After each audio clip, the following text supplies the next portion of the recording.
So something actually happened in the AI world that we have to talk about. Sam Altman's statement recently is blowing up for all the wrong reasons, and this is genuinely one of the most viral things I've ever seen, so we have to talk about it. So you can see here it says Sam Altman compares AI training energy to raising a child, and it's not really an exaggeration, but if you look into the entire story, it's pretty crazy because this is by far the most backlash I've ever seen from one particular statement. So let's take a look at the statement that started it all. So essentially, there was this interview, which I actually covered in my previous videos, and Sam Altman was talking about AI in India to an interviewer, and they're basically just talking about energy, the standard energy problem. And then Sam Altman, and I will show you guys the full clip so you guys can completely understand it. Sam Altman goes on to say that people talk about how much energy it takes to train an AI model, but it also takes a lot of energy to train a human. It takes like 20 years of life on all the food you eat during that time before you get smart. Now, as of recording this video, this clip has around 20 million views, okay? And those 20 million views, those aren't positive views. Those are probably some of the worst PR I've ever seen in my time covering AI stuff.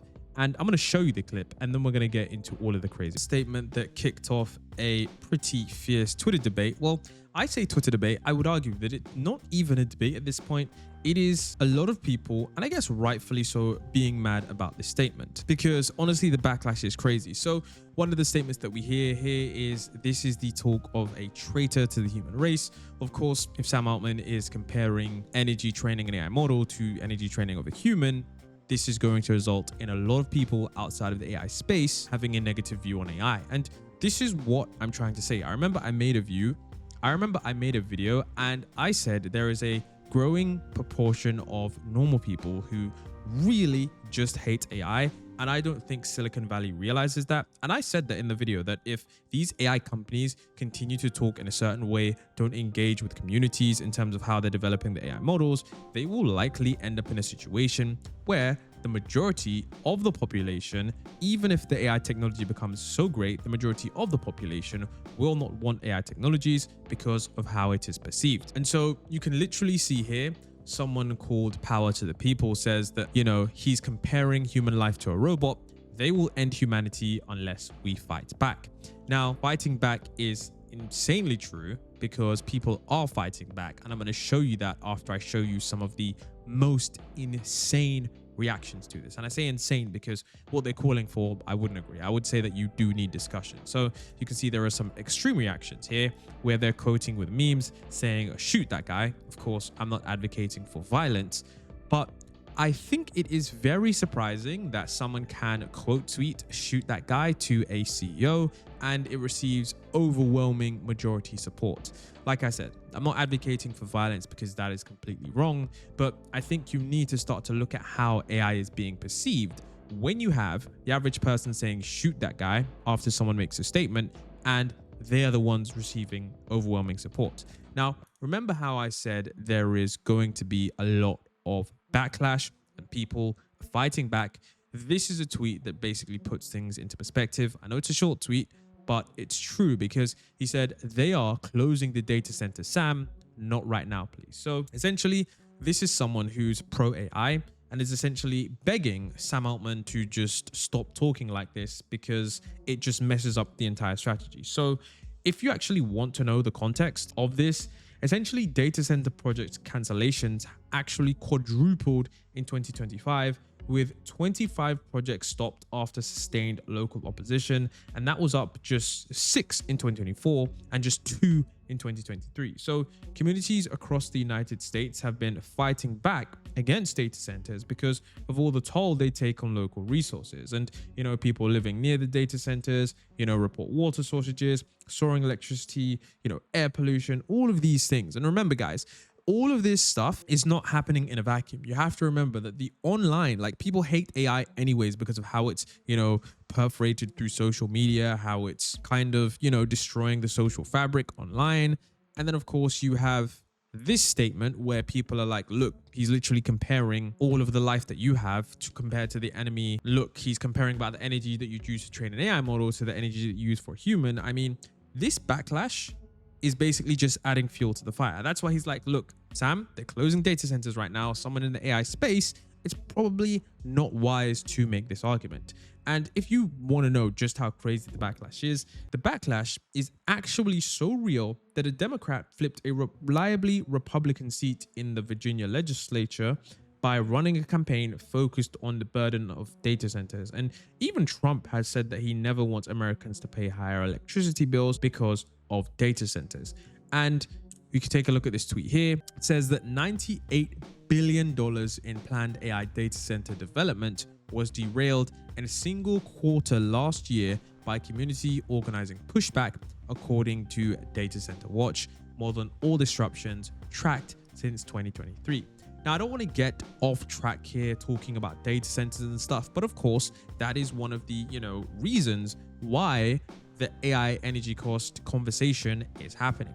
Of course, these AI models do take a large amount of energy to train the frontier model, and because of that, individuals who are affected by these, regional changes or whatever, they are facing issues because of that. And those are real concerns. Like, I do think that it should be handled in a better way. Now, if we get off the data center conversation for a moment, let's say we want to actually analyze Sam Altman's, statement. And this is where there is a statement from David Fairchild.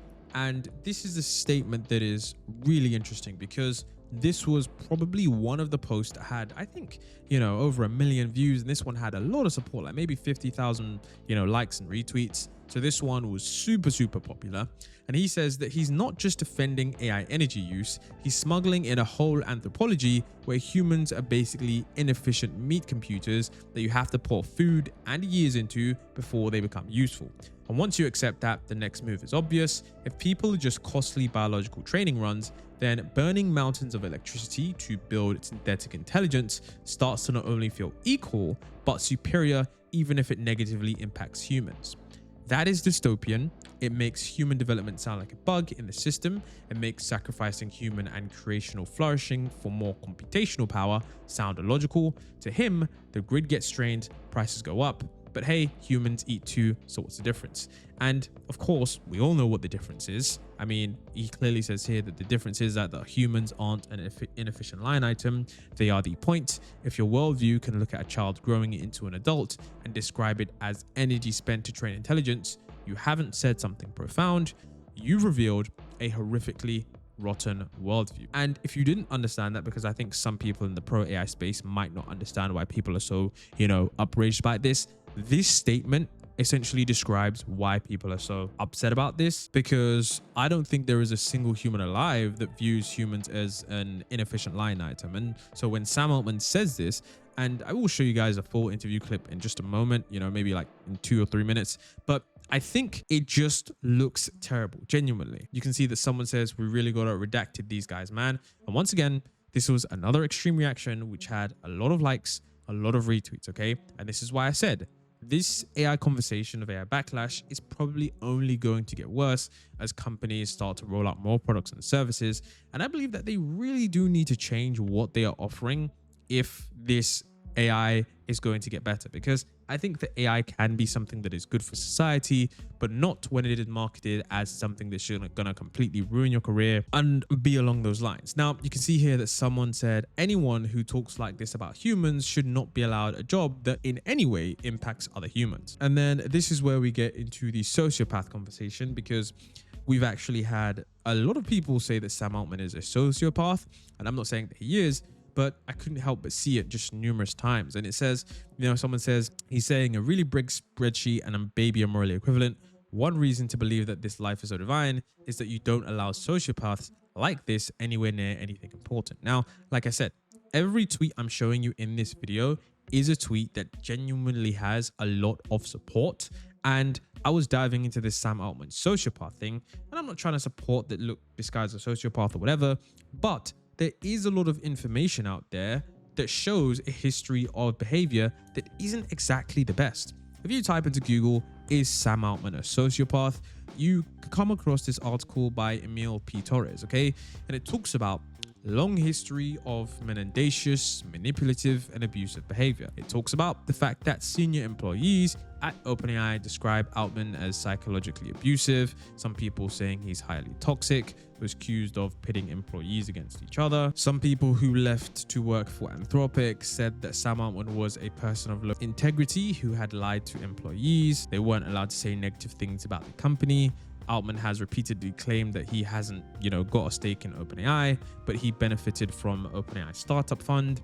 Also, there was stuff about Altman that, he was fired because he wasn't consistently candid in his communications, and Helen Toner provided several examples of that behavior. So, the problem here is that I don't know what's going on with Sam Altman and the statements that he's making, but over the time and over the years, this guy's reputation has just been getting worse and worse as time goes on, because the narrative or the framing or however, Sam Altman is currently being, it just doesn't look good, from the outside looking in. There hasn't really been oftentimes scenarios where people are looking at Sam Altman from the outside looking in, and you're seeing something that looks like it's in a positive light. Now, maybe that's because, of course, negativity spreads more than positivity. That is, of course, pretty true.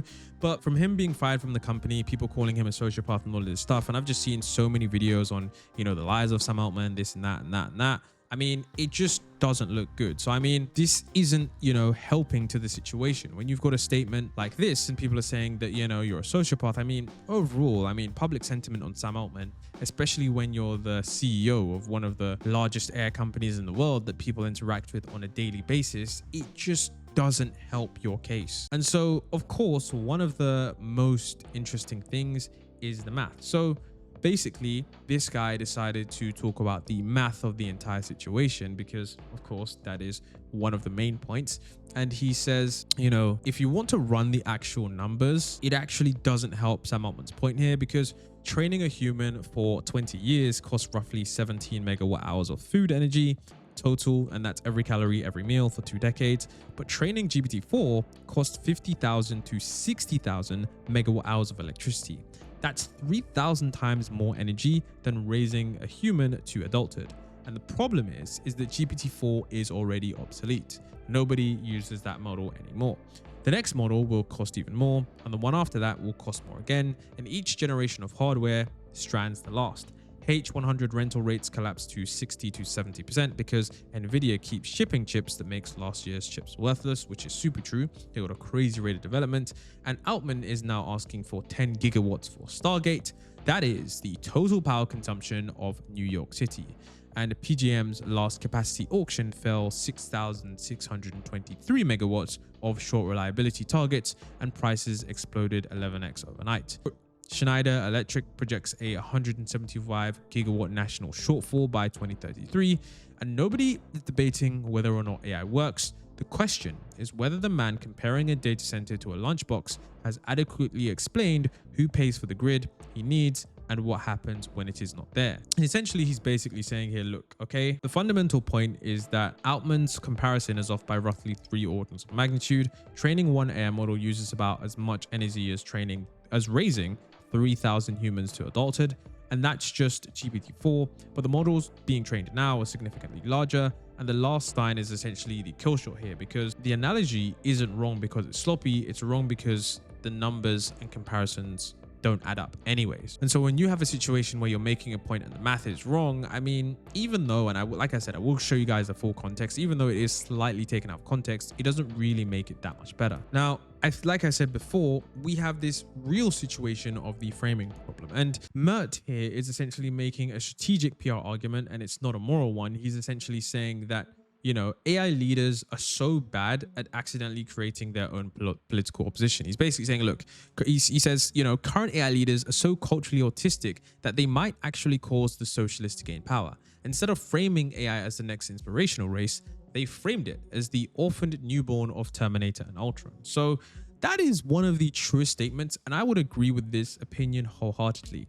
When you think about what AI is, AI could literally be sold to the public as an inspiring, aspirational project like the space race was. Something that lifts everyone up, creates national pride, pushes humanity forward. Instead, people like Altman are making AI and marketing it in a way that makes it sound like a threat to ordinary people, comparing humans to inefficient machines, dismissing energy concerns, and treating people as line items. And of course, the Terminator and Ultron part is the punchline, because if you continue to make people afraid of it and resentful of the people building it, and when you scare people enough, they are just going to vote for people who promise to rein it in, hence causing the socialists to gain power. And the point here is that even if you are pro AI, you probably should be a little bit frustrated with Sam Altman, because they're just handing ammunition to the people who want heavy regulation or redistribution. And the tech is, it's pretty decent, but if you're going to be this tone deaf, you are going to end up ruining it for everyone. And so when you take a look at what more AI optimists are saying, I think this statement is, clearly being supported.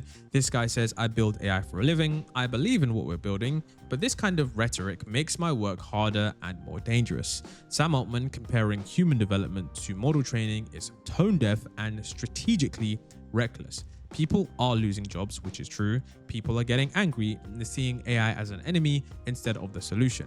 And some are planning to destroy data centers and the people who build this stuff. And that anger and backlash might not be reaching your floor, but it does reach the engineers and builders doing the actual work. The CEO of the most visible AI company should not frame humans as inefficient compute units, should not be anti-human. Your role as a leader is to show how AI solves real problems for humanity, not to reduce human life to an energy accounting problem from a comfortable position. If someone working in AI gets hurt because the public narrative has turned hostile, leaders like you who choose dehumanizing framings bear the responsibility for that too. And I'm a techno-optimist, and I believe that AI enhances human capability. I work with this new form of intelligence every day, and I genuinely respect what it is. It is real, significant, unlike anything that has existed before, but I also believe in human excellence. We have to accept that it's two fundamentally different forms of intelligence working together. And the last statement that he says here I think is really important. The real techno-optimist position isn't that AI is cheaper than humans, it's now we have two forms of intelligence on this planet, and the combination is more powerful than either alone. If you're the leader of OpenAI, and whether you choose it or not, you represent everyone building in AI right now. Every word you say shapes how the world sees this technology and the people behind it. Please act like it. And I would agree with that statement wholeheartedly.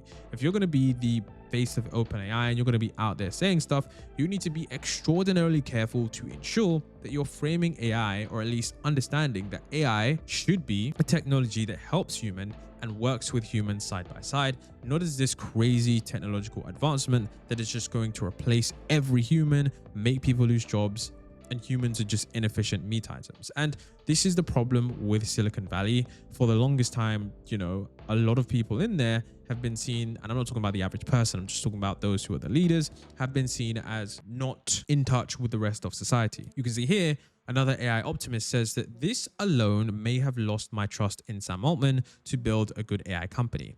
I understand the point he's trying to make, but this is trying to break down people and models into cost for output and ignoring the value of humanity itself. And individuals now seem to be rooting against OpenAI. This person says, I sincerely hope OpenAI goes down in flames. Sam Altman seems messed up in the head. And I think you have to understand that if you're a company who's trying to make money from investors, you're trying to have an API, you're trying to have an IPO, you're trying to get your company out there to essentially power the next generation, the next industrial revolution, it doesn't make sense for you to be saying certain things where it can be taken out of context and people are going to rally against you. And I mean, I want to know if you guys have seen the full context. I wanted to include this just so that it isn't, a complete narrative shift, but take a look at the full context here, because the context happens just before Sam Altman makes that point. And so I think it isn't as bad when you do add the full conversation, but nonetheless, you still need to change the framing. So take a look at the full context. So this was said just before Sam Altman said, made the comparisons to humans, and of course, train. And so, yeah, that is the full context of the clip. And when you see it like that, I guess his actual argument is more nuanced than the, cutout clip. He's not, saying that training an AI and raising a human cost are the same. He's saying that once a model is trained, the per query cost of answering a question is potentially more energy efficient than a human doing the same task, which I guess you could argue is a more narrower and a more defensible claim, but it's still kind of a dodge, because when you think about the energy as a whole, the total training cost doesn't disappear just because you reframe the comparison as a per query.